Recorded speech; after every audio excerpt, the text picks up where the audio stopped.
Bien sûr, les droits de l'homme sont toujours nés dans des moments de crise, juste après des carnages terribles, des guerres mondiales, mais c'est toujours comme ça. L'être humain tue d'abord, et puis il se dit, tiens, peut-être qu'il y a un problème, il faut qualifier ce qu'on vient de faire de meurtre et l'interdire. Malheureusement, il n'y a aucune exception, toutes les normes de droit viennent de transgression, qu'après on empêche, qu'après on essaie de transformer en normes. C'est toujours comme ça, malheureusement, nous apprenons, nous humains, que de cette manière-là. Et donc, si tu vois les choses en termes de dynamique, il y a moyen d'être un peu moins pessimiste. Néanmoins, moi je pense que ce qui est vraiment très très chouette dans ce bouquin, c'est le parti pris d'avoir la déclaration qui se décline, qui parle de Alexandre, et c'est elle-même le sujet de la bande dessinée, ce qui lui donne une vie un peu particulière.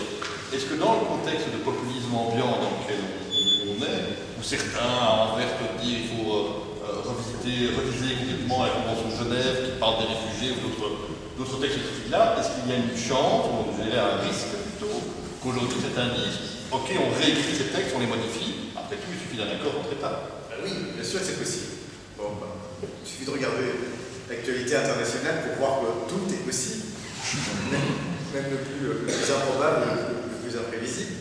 Il y a quand même une différence majeure, et c'est ça qui est fascinant dans la période qu'on vit, c'est que l'Allemagne des années 30, c'est pas les États-Unis de l'an 2000, des années 2000. Tu as quand même une société qui a l'air beaucoup plus solide démocratiquement, avec des institutions judiciaires, des juges qui expliquent à M. Trump que non, faire un décret qui interdit aux ressortissants de 7 pays comme ça, d'un coup, de venir, il y a peut-être une contradiction avec la Constitution et qu'il n'a pas le droit de faire tout et n'importe quoi. Tu as des gens, ça m'intéresse aussi, qui militent dans les aéroports pour soutenir les gens qui sont bloqués, les étrangers qui arrivent et qui sont bloqués, en brandissant des drapeaux américains. Parce que, et ça, nous, Européens, on devrait peut-être en prendre la graine, ils considèrent que les droits garantis par la Constitution américaine, qui sont des droits de l'homme, font partie de leur bagage patriotique. Et nous, Européens, tu parlais de la Convention de Genève, bien sûr que ça me choque aussi. Mais la Convention de Genève, la Convention européenne des droits de l'homme, pourquoi ne pas considérer, même de manière patriotique, que ce sont aussi des valeurs européennes? On pourrait tout à fait se dire, mais comme un chien, la Déclaration des droits de l'homme et les Conventions de Genève, ça fait partie de valeurs qui sont nées en Europe. C'est aussi en Europe qu'elles ont été le plus formidablement bafouées, bien sûr, mais c'est né en Europe, c'est l'héritage des Lumières. On voudrait un peu plus en être. C'est lequel de ce personnage auquel il a été le plus complexe de donner vie, d'une certaine manière? Eh bien, c'était Cheng.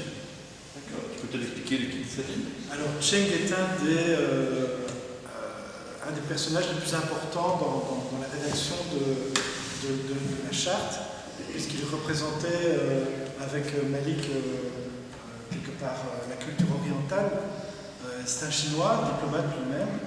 Moi je me suis un peu intéressé à lui et c'est un personnage fascinant parce que il représentait quelque part le pouvoir d'une Chine qui, un an ou deux après, n'existait même plus, puisqu'il n'était pas du tout communiste, il était beaucoup plus proche de Chiang Kai-shek, quoi. Ce qui a été compliqué pour moi, en fait, c'est de comprendre qui c'était. Je dois avouer que je n'y suis pas arrivé.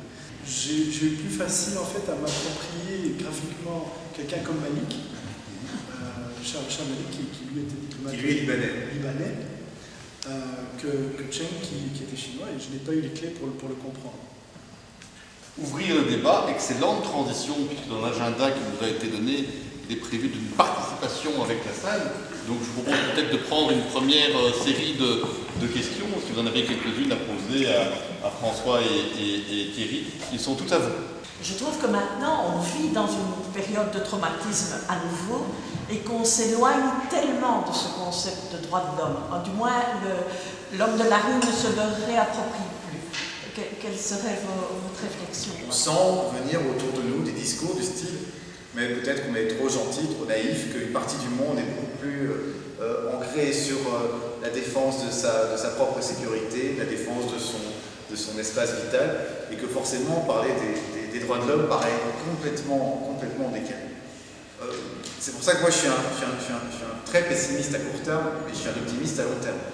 Je crois que l'histoire est un balancier, et qu'en effet, on est plutôt dans un mouvement de repli, de confection de murs, d'angoisse, de tout un climat où les droits de l'homme, a priori, paraissent des lubies d'intellectuels, comme peut-être d'ailleurs pouvaient paraître, les ancêtres des droits de l'homme pouvaient paraître du temps des débuts des Lumières comme des choses complètement décalées du temps de l'absolutisme. Et moi je pense que les gens qui arrivent au pouvoir et qui sont des partisans des choses simples, qui peuvent s'énoncer en des tweets, qu'il suffit de construire un mur et on va régler le problème. Théoriquement, ça ne peut pas marcher. Comment est-ce que l'être humain, peut sortir de ce fatalisme en forme de balancier et construire sur ses acquis? C'est tout le défi de la démocratie face à ce que nous vivons. Moi, je crois qu'on est, par exemple, les États-Unis, mais nous aussi, nous sommes plus solides que ce que nous étions avant la Première ou la Seconde Guerre mondiale, et donc pas de raison que nous vivions les mêmes choses. Et surtout, l'histoire est chaque fois surprenante. Il y a le vieux truc de Marx, je crois, disant que celui qui ne connaît pas l'histoire est condamné à la revivre. Moi, je crois plutôt à Confucius, qui disait que l'expérience est une lampe que vous portez dans votre dos et qui n'éclaire que le chemin parcouru. En fait, l'histoire est complètement imprévisible. Donc les comparaisons ont leurs limites si vous savez que ce sont des moyens et pas des fins. Et il faut reconnaître qu'on ne sait absolument pas vers où on va. Mais on a une série de lampes et une série de balises, comme les droits humains. Ce n'est pas le fait que des politiques sur des réseaux sociaux haranguent la population et proposent des visions simples des choses, qui est nouvelle ou qui est intéressante. C'est le fait qu'il y ait des citoyens qui réagissent et qui ne se font pas avoir. Et à part l'éducation, à part la culture, à part peut-être une bande dessinée de temps en temps, un cours de citoyenneté et autre chose, pour faire comprendre que l'usage de la force comme principe et de la simplicité n'est pas la bonne réponse à apporter au monde, j'ai pas beaucoup d'autres solutions. Je trouve que parler des droits de l'homme et faire une BD sur les droits de l'homme ne fait pas du tout de mal, au contraire. Je trouve que dans le monde où on est, où on retourne vers une sorte d'obscurantisme, où les populismes arrivent, où tout est bafoué, il faut remettre et taper sur le clou et répéter toujours ces droits de l'homme. Je me rends compte aussi que ça fait des années qu'on parle des droits de l'homme. Mais qui les a lus? On n'est pas entré dans une histoire des droits de l'homme abstraite, on relie chaque fois chaque droit, on a essayé, aux horreurs dont il est issu. Ça, c'est pour montrer tout est fait bisounours, mais c'est l'évidence même. La Déclaration universelle des droits de l'homme et des droits humains en particulier ne sont pas nés comme ça, ils sont nés d'une pire de nous. Et c'est la meilleure pédagogie, à mon avis, possible. On appelle ça les droits de l'homme.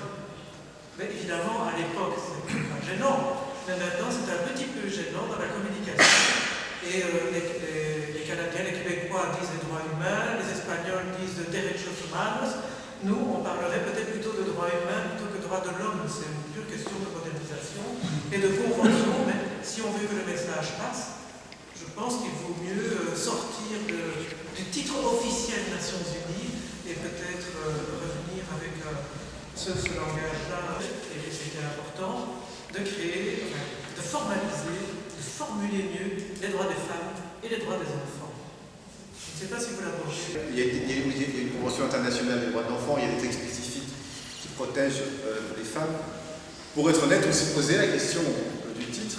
On a collectivement choisi les droits de l'homme parce que c'est l'appellation en effet officielle, la plus connue, la plus courante, et qu'elle reste correcte, même si ce n'est pas de la faute des hommes masculins, mais le mot homme reste une appellation autorisée du genre humain. On a tout fait, c'est pas de la faute.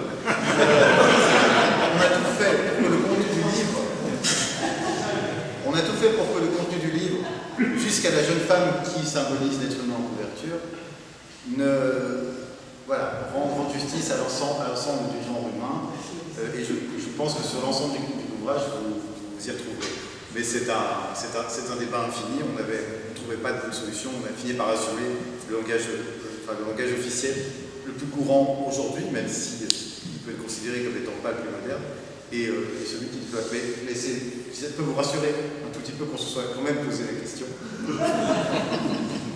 Ce midi, on était au centre de Bruxelles et on a lancé une campagne, les droits de l'homme, tout un programme, qui est destiné à préparer 2018, qui est le 70e anniversaire de la déclaration.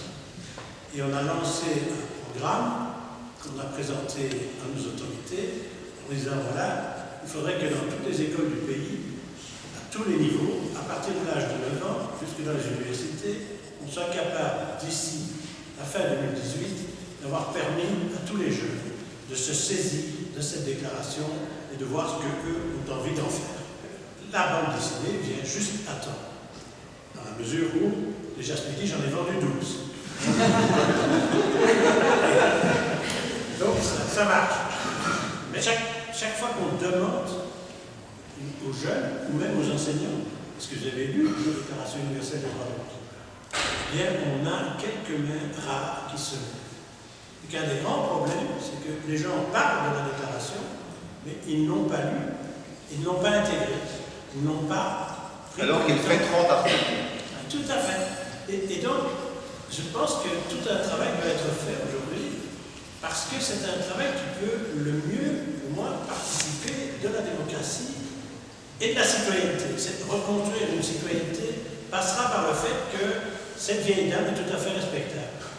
Et c'est Stéphane Hessel, qui était un de ceux qui étaient autour de la table, qui disait toujours la déclaration universelle, c'est pas seulement une déclaration, c'est un programme. Donc j'ai été reçu par le Premier ministre de Malte. Ça paraît bizarre, mais c'est lui qui est le président du Conseil des ministres. Alors je lui ai dit, monsieur le ministre, vous voulez faire quelque chose d'utile? Mais vous savez, ça c'est la déclaration universelle, c'est ça. Ça c'est fait par le Centre des territoires de la mémoire de Liège. C'est merveilleux d'être un petit article comme ça.